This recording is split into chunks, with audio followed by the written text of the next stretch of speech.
नमस्कार दोस्तों, स्वागत है आप सभी लोगों का एक बार फिर से। बसंत पंचमी के दिन एक चीज़ जरूर खा लेना, पूरे साल जमकर पैसा आएगा। बसंत पंचमी की आप सभी दर्शकों को ढेर सारी शुभकामनाएं। माघ माह के शुक्ल पक्ष की पंचमी तिथि को बसंत पंचमी का महापर्व मनाया जाता है। इस दिन माँ सरस्वती का प्रागट्य उत्सव मनाया जाता है। विद्या एवं बुद्धि की अधिष्ठात्री देवी माता सरस्वती का प्रागट्य माह के शुक्ल पक्ष की पंचमी तिथि को हुआ था। इसलिए इस दिन को माता सरस्वती के अवतरण दिवस के रूप में मनाया जाता है। साथ ही माघ माह के शुक्ल पक्ष की प्रतिपदा से लेकर के 9 दिनों तक गुप्त नवरात्रि भी रहती है और इसी के मध्य में पंचमी तिथि को बसंत पंचमी का महापर्व भी मनाया जाता है। और इस दिन को सबसे विशेष दिवस माना जाता है क्योंकि यह दिन ऐसा दिन है जिस दिन यानी कि इस दिन आप बिना पंचांग देखे, बिना मुहूर्त देखे आप कोई भी शुभ कार्य, मांगलिक कार्य संपन्न कर सकते हैं। जैसे आपको नए घर में जाना, भूमि पूजन करना और या फिर वाहन खरीदना, या फिर आप नए घर में प्रवेश कर रहे हैं, मुंडन आदि कार्य, शुभ कार्य, नए कार्य कर सकते हैं, नए दुकान खोल सकते हैं, नए कार्यालय में आपको शुभारंभ करना है तो यह दिन बहुत अच्छा है। नए प्रतिष्ठान शुभारंभ कर सकते हैं, नए पदभार ग्रहण कर सकते हैं। तो आप बिना पंचांग देखे ही, बिना मुहूर्त देखे ही आप कोई भी नया शुभ कार्य बसंत पंचमी के दिन शुभारंभ कर सकते हैं।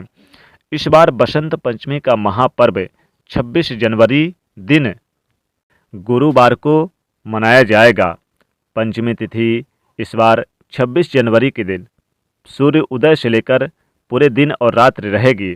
दोस्तों, इस बार के बसंत पंचमी के दिन कई अद्भुत शुभ संयोग बन रहे हैं। इस दिन सर्वार्थ सिद्धि योग, अमृत सिद्धि योग भी बसंत पंचमी के दिन बन रहे हैं। साथ ही कई ग्रहों के राजयोग के कारण धनयोग का भी निर्माण हो रहा है। इसलिए इस दिन बड़े ही शुभ योग प्राप्त हो रहे हैं। तो इस शुभ योग में आप यानी इस अभुज, चूंकि इसे अभुज मुहूर्त भी कहा जाता है, बसंत पंचमी को अभुज मुहूर्त कहा जाता है, इसलिए इस दिन कोई भी यानी कि कार्य कर सकते, बिना पंचांग देखे आप कोई भी कार्य करें तो उसका अनंत गुना फल प्राप्त होता है। माँ सरस्वती की कृपा प्राप्त होती है। माँ सरस्वती की कृपा से आप घर में धन और बुद्धि, विद्या सब कुछ प्राप्त होता है, धन वैभव में वृद्धि होती है। लेकिन जो विद्यार्थी हैं, सभी विद्यार्थी वर्ग इस दिन माता सरस्वती का पूजन अवश्य करें क्योंकि विद्यार्थियों को माता सरस्वती की पूजा करने का यह दिन विशेष होता है। अगर आपके घर में बच्चे हैं तो आप नई शिक्षा आरंभ करवाना चाहते हैं तो इस दिन से ही करवाएं क्योंकि विद्या और बुद्धि की अधिष्ठात्री देवी माता सरस्वती के प्रागट्य उत्सव का शुभ अवसर पर यदि विद्यार्थी वर्ग या शिक्षण संस्थानों में माता सरस्वती जी की स्थापना करके उनका विशेष पूजन अर्चन किया जाए और भंडारा किया जाए तो निश्चित तौर से माता सरस्वती की भरपूर कृपा अवश्य ही प्राप्त होगी। क्योंकि माता महालक्ष्मी कृपा प्राप्त करने के लिए आपको सरस्वती कृपा अवश्य ही प्राप्त करनी चाहिए। जब हमारे अंदर अच्छी बुद्धि का विकास होता है, हमारे बुद्धि तीव्र रहेगी और मेधावान रहेंगे तो निश्चित तौर से हमें लक्ष्मी जी की प्राप्ति होगी। और जब लक्ष्मी जी की प्राप्ति होगी तो उसका सदुपयोग करने के लिए सद्मार्ग हमें माता सरस्वती की ही द्वारा दिखाई देगा। इसलिए सबसे पहले मनुष्य को बुद्धि का विकास होना आवश्यक होता है। जब उसकी बुद्धि अच्छी रहेगी तो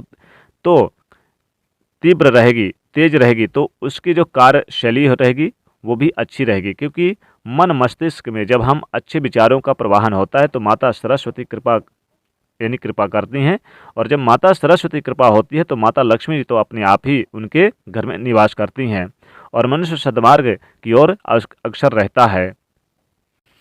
तो दोस्तों, इस बार की जो बसंत पंचमी का महापर्व है 26 जनवरी दिन गुरुवार को है और इस दिन आप सुबह सूर्य उदय से पहले उठकर स्नान करें, पवित्र जल यानी कि वस्त्र स्नान करके पवित्र वस्त्र धारण करें। इस दिन आप माता सरस्वती का ध्यान करें। पीताम्बर यानी कि पीले वस्त्र अत्यधिक प्रिय है माता सरस्वती को, इसलिए वसंत पंचमी के दिन पीले वस्त्र धारण करें। फिर आप माँ सरस्वती को आप कुछ न कुछ मीठा पकवान बनाकर भोग लगाएं। पंजीरी का भी भोग लगा सकते हैं, खीर, पूड़ी, हलवे वगैरह आप बनाकर उन्हें भोग लगाएं। और साथ ही साथ इस दिन आप अगर संस्था जैसे कि शिक्षा के संस्थान में है तो वहाँ पर आप भंडारा करें, बच्चों के साथ सभी को यहाँ पर भंडारा करना चाहिए। माता सरस्वती के भोग लगाएं। माँ सरस्वती के पीले पीले पुष्प, पीले फल अर्पित करें। और फिर आप माँ को पीले फलों में जैसे कि केले वगैरह कर सकते हैं, पीले फल आप उन्हें अर्पित कर सकते हैं, या फिर फलों में कोई भी कर सकते हैं, अंगूर वगैरह कर सकते हैं, सेब वगैरह सब कुछ उन्हें अर्पित कर सकते हैं। दोस्तों बता दें कि बसंत पंचमी पर इस बार कई अद्भुत शुभ संयोग एक साथ बन रहे हैं। साथ ही बसंत पंचमी पर कोई भी शुभ कार्य करें तो वो हमेशा पूरा होता है। इस दिन आप माँ सरस्वती के निमित्त जरूर ये चीज़ें खा लें। इन चीज़ों को खाने से माँ सरस्वती का मिलता है ढेर सारा आशीर्वाद। माँ लक्ष्मी दौड़ी चली आती हैं। दोस्तों बसंत पंचमी के दिन आपको भूल कर भी जैसे कि लहसुन, प्याज और मांस मदिरा का सेवन नहीं करना चाहिए। जैसे कि इस दिन लहसुन प्याज को त्याग देना चाहिए। लहसुन प्याज से बनी सब्जियां नहीं खानी चाहिए। दोस्तों बता दें कि बसंत पंचमी के दिन आपको शुद्ध शाकाहारी भोजन ही खाना चाहिए। दोस्तों बता दें कि इस दिन आप के घर में लहसुन प्याज से बनी सब्जियां भी नहीं बननी चाहिए। कई प्रकार के जो जैसे कि घर में सब्जियां बनी है लहसुन प्याज के, जैसे कि आप इस दिन पत्ते के गोभी की सब्जियां भी ना खाएं। और साथ ही साथ दोस्तों इस दिन आप कुम्हड़ा की भी सब्जी ना बनाकर खाएं। बसंत पंचमी के दिन आपको यानी कि बैगन की भी सब्जी नहीं खानी चाहिए। इस दिन आप चाहें तो लौकी वगैरह बना के खा सकते हैं, खीर वगैरह जैसे कि मीठी वस्तुएं खाएं। पक्का भोजन यानी कि जैसे कि आप पूड़ी वगैरह बनाकर खाएं। इस दिन आप खीर, हलवा सब कुछ बनाकर खाएं, पक्का भोजन। लेकिन आप ध्यान रखें कि इस दिन आप पत्ते के गोभी, कुमड़े और लहसुन प्याज से बनी चीज़ें बिल्कुल भी ना खाएं। इन सब्जियों को खासकर दो सब्जी बिल्कुल ना खाएं, कुमड़े की सब्जी और पत्ते की गोभी यानी कि जो फूल वाली पत्ते की गोभी होती है वो बिल्कुल ना खाएं। दोस्तों इससे माता सरस्वती हो जाती है नाराज। दोस्तों बसंत पंचमी के दिन खाना है आपको ये चीज़ें। दोस्तों बसंत पंचमी के दिन माता को आप यानी कि खीर जरूर बनाकर भोग लगाएं। और साथ ही इस दिन पंजीरी में आप आटा ले लें, थोड़ा सा शक्कर ले लें, थोड़ा सा उसमें गुड़ मिला लें और उसे आटे को भूंज करके फिर आप मिक्स कर आप पंजीरी बना लें और फिर इसका प्रसाद के रूप में वितरण करें और स्वयं भी खा लें। दोस्तों ऐसा करने से माता सरस्वती की कृपा प्राप्त होती है। घर में धन वैभव और यानी कि धन वैभव और बुद्धि की प्राप्ति होती है। घर में सदैव माता सरस्वती की कृपा प्राप्त रहती है। कभी भी आपको धन की कमी नहीं होती। माँ लक्ष्मी जी भी दौड़ी चली आती हैं। दोस्तों इस दिन आप फलों में जैसे कि पीले फल, केले वगैरह जरूर खा लें। साथ ही साथ इस दिन अगर आप माँ सरस्वती को प्रसन्न करना चाहते हैं तो आप बसंत पंचमी के दिन आपको तिल, गुड़ और घी से बने लड्डू भी खा लेना चाहिए। तिल, गुड़ और घी से बने लड्डू का भी सेवन कर लें, साथ ही वितरण करें। लेकिन इस दिन आप आटे की जो पंजीरी होती है उसका सेवन करें, खीर का सेवन करें, हलवे का सेवन करें। पक्का भोजन में पूड़ी वगैरह जरूर खा लें। दोस्तों इससे माता सरस्वती कृपा प्राप्त होती है। माँ सरस्वती देती हैं ढेर सारा आशीर्वाद, नहीं रहती धन की कमी, घर पूरा धन से भर जाता है।